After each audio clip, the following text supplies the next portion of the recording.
In this video, I will show you how to export a SharePoint list to Excel.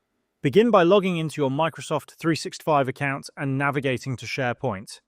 Once you're on the SharePoint homepage, open the site that contains the list you want to export. On the left side of your screen, you'll see the navigation pane. Click on the Lists option to view all the lists available in the site.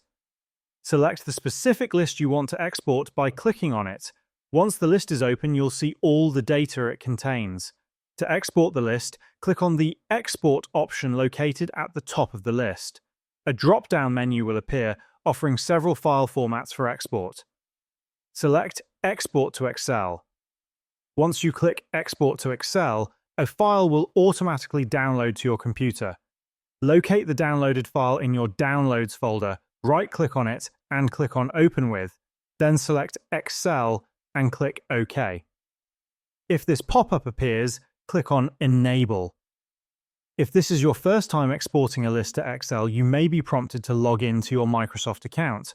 Once logged in, the file will open in Excel. You'll see that the list has been successfully exported, and all the data is now available in the Excel spreadsheet. It's important to note that the exported Excel file is linked to the SharePoint list, but this link is one way. This means that any changes made to the list in SharePoint will automatically update in the Excel file.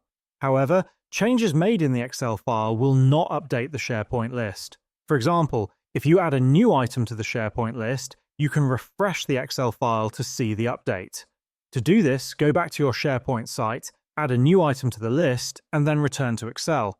Click on Refresh, and then click on Refresh All option.